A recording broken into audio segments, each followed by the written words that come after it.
Now, the thing is that God is so good that He'll override your what is it? Your misconceptions about Him being evil, or Him doing something bad to you, or to get even with you, or to hurt you, to teach you a lesson. He'll override that stuff because He's so good. And He'll give you a good life anyway. He'll treat you well anyway. Well, as a matter of fact, now God doesn't really treat you badly under any circumstance, no matter what you expect of Him. But what happens is when you don't expect good from God, or then you don't have a relationship with the real God, because He's not like that. See, you're putting your hope falsely in something that's not real, a God who's vengeful or something. I know, that's the Old Testament. Vengeance is mine, saith the Lord. But that's why He says that, because He doesn't then take vengeance. He doesn't do that. He just says, reserve it to me. I'll take care of it. That's basically what He's saying there when He says vengeance is mine. And so His idea is there is no vengeance. And justice, okay, is different. That's what the law is about. What the law was about then, and what the law is still about, is making sure that those people who are so full of, the evil people, because they're there, don't run everything and destroy everyone and destroy the world. That's what the law is for, is to stop them. The law is for lawbreakers. Okay? But God wants you to relate to Him a totally different way, because He's good. And that's all He is good. He's not bad. He's not the one that brings death. No, He's not. No. What brought death? Man brought death by disobeying God.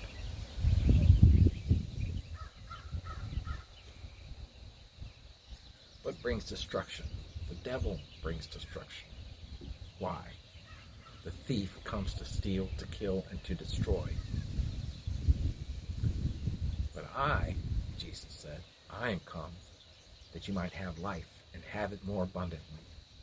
Don't get caught up in the mess. You realize God is good. Put your faith in Him. You see, it's whose report will you believe? Who you're listening to. He's good.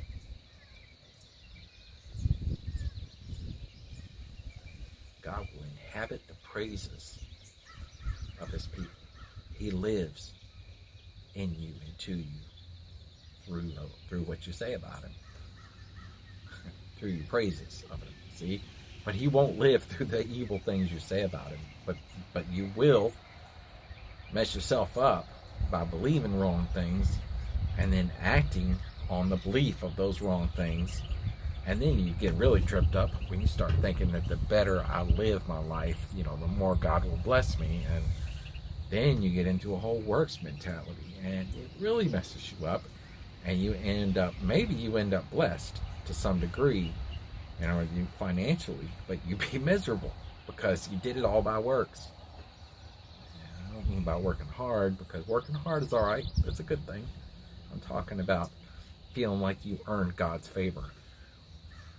And you feel like you earned God's favor, and suddenly you're self-righteous. It's a big trap to think that way. God is good, and He's good to everyone. He doesn't favor one person over another. Right? But we limit God in our lives by the way we look at Him, by the way we think about Him. And it's not your fault, not entirely. Most of it comes from very poorly painted pictures of who God is that you get from the world, that you get from church, that you get from the news, that you get from school. Paint pictures of God that are completely false.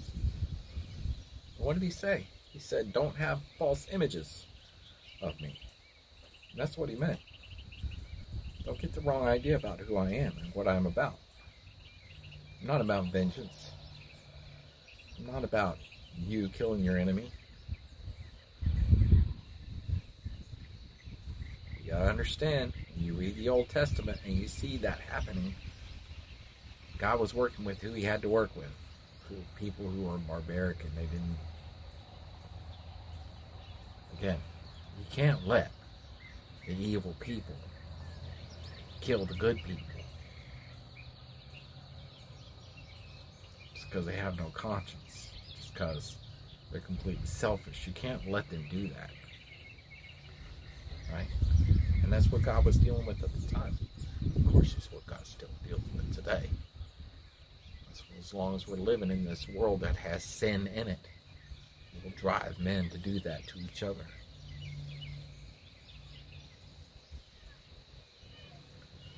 Don't get caught up in it.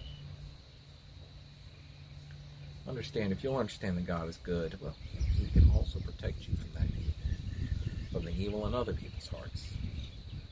He'll do that, and He will do that. Just put your faith in Him. Now, Him doing that might be Him telling you, stop listening to those dummies. Right? Listen to me. Get out of here. You do not have to stay in this place. Go somewhere safer. You know?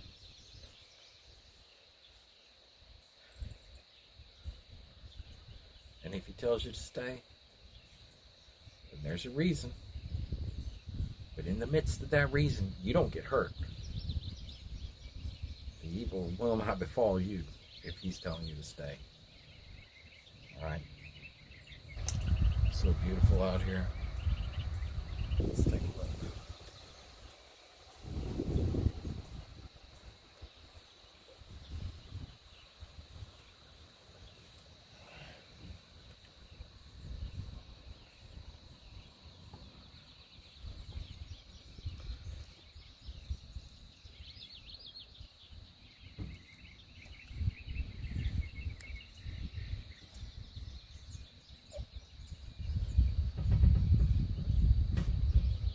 Nice, isn't it?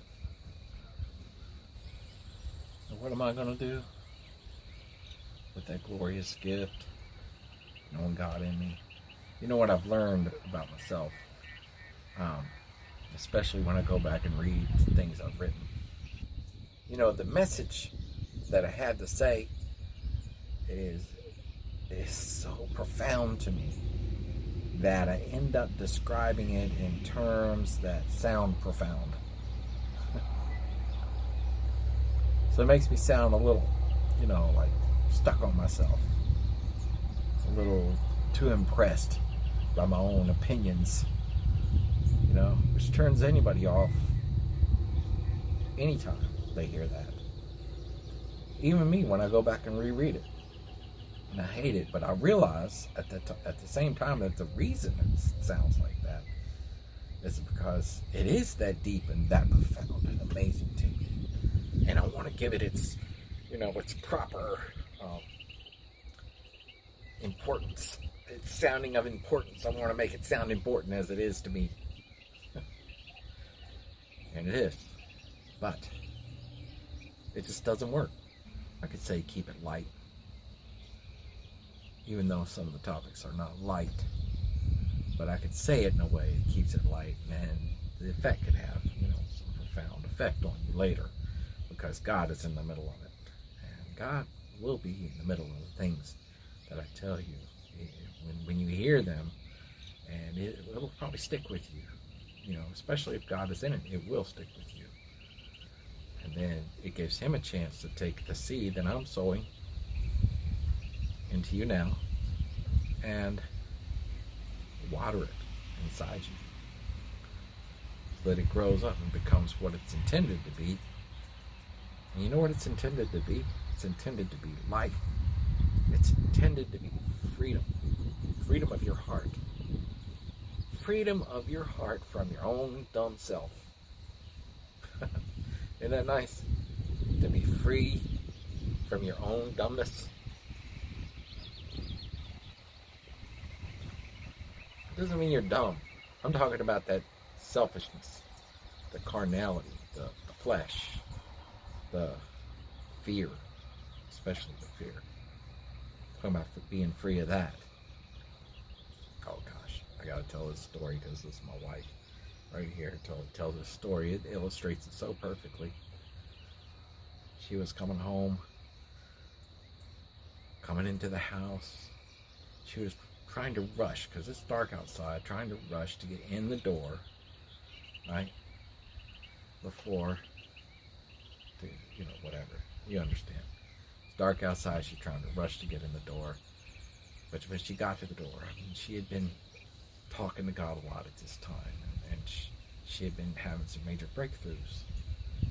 And when she got to the door, she stopped herself and said, she remembered that God had said to her, "Do I not fill the whole earth?" You see, that changed her. That word changed her, because at that moment she made a choice to believe that. And changed her attitude, changed her mindset, so that she was not afraid to get in the house more quickly. And that frees your heart. And yeah, I often had the idea when I used to go walk a lot. I would walk around the city. And I used to have the idea, I would rather be out here. Isn't it more dangerous for me to sit still in my house and just sit there and just basically, I don't know, fester into nothing? Don't I suffer more of a risk of damage to myself doing that than I do walking around the city? But that's just, that's just talking myself into doing something. But I also learned walking around the city how to be confident in myself. Well, not confident in myself. What I'm talking about, how not to be afraid. Because everywhere I walked with God. I told myself that. I believe that.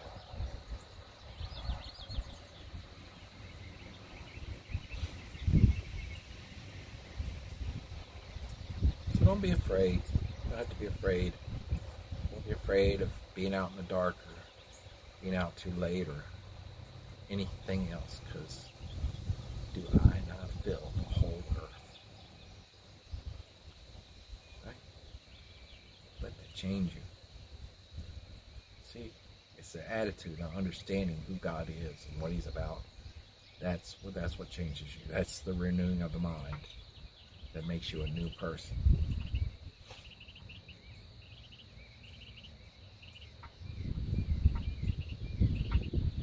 It's freedom.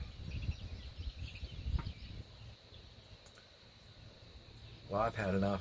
How about you? Glad you were here. And my wife tells me I gotta remind you to subscribe and like the video and all that stuff. Yeah, okay. Please do.